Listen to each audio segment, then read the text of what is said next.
আসসালামু আলাইকুম প্রিয় শিক্ষার্থীরা, দিহান চাটে তোমাদেরকে স্বাগতম।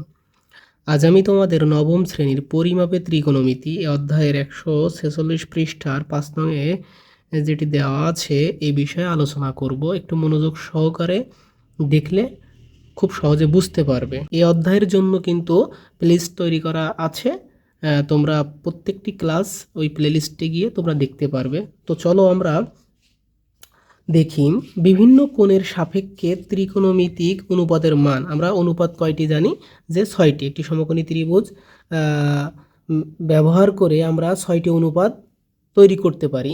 এই 6টি অনুপাতের কিন্তু নামও দেওয়া আছে, ঠিক আছে ভাইয়া? তো বিভিন্ন কোণের সাপেক্ষে এই অনুপাতগুলোর মান তোমার বের করতে হবে। তো দেখো প্রথমে কি দিয়েছে, দেখো 45 ডিগ্রি কোণের সাপেক্ষে বের করতে হবে। তো এখানে করে দেওয়া আছে, আমি জাস্ট বুঝিয়ে দেব কিভাবে করা হয়েছে। তো দেখো এ বি সি, দেখো এ বি সি একটি সমকোণী ত্রিভুজ, ঠিক আছে? তো এখানে এই যে দেখতে পাচ্ছ এটা হচ্ছে যে এক সমকোণ, অর্থাৎ 90 ডিগ্রি। আর আমরা কি জানি যে একটি সমকোণী ত্রিভুজের একটি সমকোণী ত্রিভুজ দুই সমকোণের সমান হয়। অর্থাৎ একটি সমকোণী ত্রিভুজ হচ্ছে টোটাল কত ডিগ্রি হয়, 180 ডিগ্রি।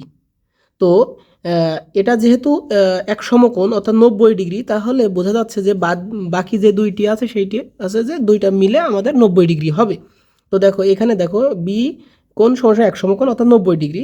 তাহলে আর এখানে কিন্তু দেওয়াই আছে এ কোণটা কত ডিগ্রি হবে, 45 ডিগ্রি হবে। তো এখানে আমরা দেব 45 ডিগ্রি। এটা 90 আর এটা হচ্ছে কত, 45, যেহেতু 45 ডিগ্রি কোণের সাপেক্ষেই হচ্ছে। তো এটা যদি 90, এটা আর আমরা জানি কি টোটাল একটি সমকোণী ত্রিভুজের তিন কোণের সমষ্টি হচ্ছে যে 180 ডিগ্রি। তো 90 45, তাহলে বোঝা যাচ্ছে কত বাদ থাকে, তাহলে 45, তাহলে এটা 45 ডিগ্রি হবে, ঠিক আছে? এখন দেখো ভাইয়া, তাহলে এ কোণ সমান 45 ডিগ্রি, আবার সি কোণ সমানও 45 ডিগ্রি, কারণ ত্রিভুজের তিন কোণের সমষ্টি দুই সমকোণ। এখন দেখো আরেকটা বিষয়, দেখো যখন কোণগুলো সমান হয় তখন তাদের বিপরীত বাহুগুলো সমান হয়।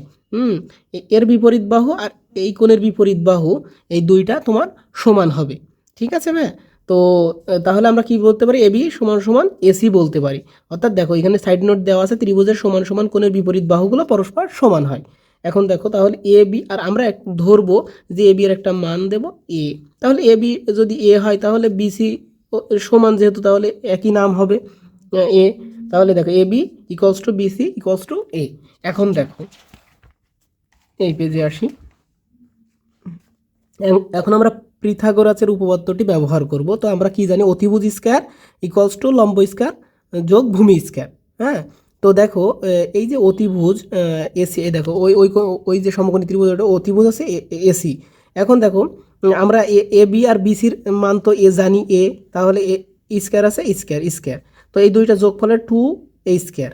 হ্যাঁ, তো এসি দেখো একটা লাইন করলে তোমাদের জন্য বুঝতে সুবিধা হবে। তো দেখো, তো দেখো এসি, ঠিক আছে? এসি কস, দেখো যখন আমরা ভালো করে বোঝো, এসি এখন এই স্কয়ারটা ওই পাশে নিয়ে যাবো, তো নিয়ে গেলে তোমার কি হবে, রুট, যদি স্কয়ার ওই পাশে নিয়ে যায় তাহলে রুট হয়ে যায় 2 এ স্কয়ার।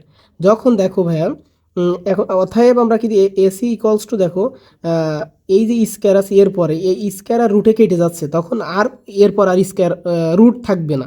কিন্তু টুর পর তো স্কয়ার নেই, সেজন্য কাটতে পারছে না, এই জন্য রুটটা শুধু টুর পর থাকবে, ঠিক আছে? এজন্য তোমার এসি ইকুয়ালস টু রুট 2 এ, ঠিক আছে? এখন আমরা বের করব মান, যে সাইন 45 ডিগ্রি অনুপাতের মান বের করব। তো দেখো সাইন 45 ডিগ্রি, সাইনে ইকুয়ালস টু সাইন সাইন সমান সমান আমরা কি জানি যে বিপরীত বাহু বাই অতিভুজ। তো বিপরীত বাহু কি বিসি, আর অতিভুজ হচ্ছে এসি। হ্যাঁ, এখন বিসির মান হচ্ছে এ আমরা জানি, আর এসির মান হচ্ছে কি, এসির মান হচ্ছে এই দেখো বের করলাম রুট 2 এ। এখন দেখো এ কেটে যাচ্ছে, তাহলে উপরে 1 থাকে, নিচে রুট 2 হয়।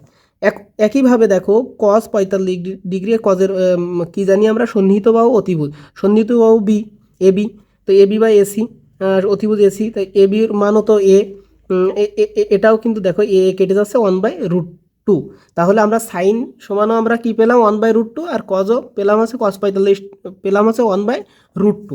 এখন দেখো এখানে জোড়াই কাজটা দেওয়া আছে। এখন আমাদের কি 6টা অনুপাত, 6টা, তো আমরা 2টা বের করেছি, জোড়াই কাজে আরও একটা দেওয়া আছে, বাকি যে 3টা আছে এটা আমরা বের করব। ঠিক আছে ভাইয়া? এখন দেখো ট্যান তোমার হচ্ছে 45। এখন আমরা ট্যান 45, এখন আমরা ট্যান সমান সমান আমরা কি জানি যে সাইন সাইন বাই কজ, তাই না? তা এখানে 45 দেওয়ার কারণে আমরা 45 দিচ্ছি, তাহলে কজ। দেখো 3টা আমরা বের করব। এখন দেখো এখন সাইন, দেখো সাইন 45 ডিগ্রির মান আমরা কি পেয়েছি 1/√2, 1/√2, আর কস 45 পেয়েছি 1/√2, 1/√2। দেখো ইকুয়ালস টু, দেখো এখন এটা ভাগ আছে, গুণ করব 1/√2, গুণ হলে উল্টে যায়, তাহলে √2 উপরে যাবে, নিচে 1 থাকবে। দেখো দেখো সবগুলো কেটে যাচ্ছে, তাহলে কি থাকে 1 থাকে। এখন দেখো সেক 45 এর মান বের করব। দেখো সেক সমান সমান আমরা কি জানি 1/, তোমার কস 1/cos, তাহলে 45 সেহেতু আমরা 45 দেবো। ঠিক আছে ভাই? এখন 1, আর এই কজের মান কি পেয়েছি 1/√2, √2, তাহলে এর ভাগ গুণ আছে, ভাগ করব, এই ভাগ আছে গুণ করব, তো গুণ করলে উপরে উল্টে যাবে, √2 উপরে যাবে, আর নিচে 1 থাকে, এই 1 কেটে যাচ্ছে, তাহলে কি থাকে √2 থাকে। তারপর দেখো কট 45, কটের সূত্র কি জানি 1/tan, ঠিক না? তাহলে 45 ডিগ্রি। ঠিক আছে? এখন 1, এই দেখো ট্যানের মান কিন্তু আমরা এখানে পেয়ে গিয়েছি, ট্যান 45 সমান 1 পেয়েছি, তো 1, 1 ভাগ করলে 1ই হয়। ঠিক আছে? তুমি এই কটের আরেকটা ভাবে মান বের করতে, কটের আরেকটা সূত্র আছে, সেটা হচ্ছে এই দেখো ট্যানের যেমন আছে সাইন বাই কজ, আর কট হচ্ছে যে কজ বাই সাইন, জাস্ট উল্টা, ওইটা দিলেও তুমি একই মান পাবে। ঠিক আছে ভাই? এই সাইন থেকে কট পর্যন্ত আমরা সবগুলো অনুপাতের কিন্তু আমরা মান বের করে নিলাম। আমরা এটা কিন্তু তোমরা মুখস্থ করে ফেলবে। ঠিক আছে? সাইন 45 সমান সমান কত, ট্যান 45 সমান কত, তারপরে তোমার কট 45 সমান কত, এগুলো তোমরা একবারে এভাবে কি এটাও বের করলাম, কিন্তু এগুলো সূত্রের মতো মুখস্থ করে ফেলবা। ঠিক আছে? দেখবা তোমাদের বইয়ের এটা ছকই দেওয়া আছে, ওটা তোমরা খুব সহজে এবং খুব মনোযোগের সাথে কয়েকবার করে দেখলে তোমাদের একবারে ঠুটস্থ হয়ে যাবে। তো আশা করি খুব সহজে ক্লাসটা বুঝেছো। তো নেক্সট ক্লাসে আবারও তোমাদের সাথে কথা হবে, দেখা হবে। এ পর্যন্ত ভালো থাকো, সুস্থ থাকো। আসসালামু আলাইকুম ওয়া রাহমাতুল্লাহ।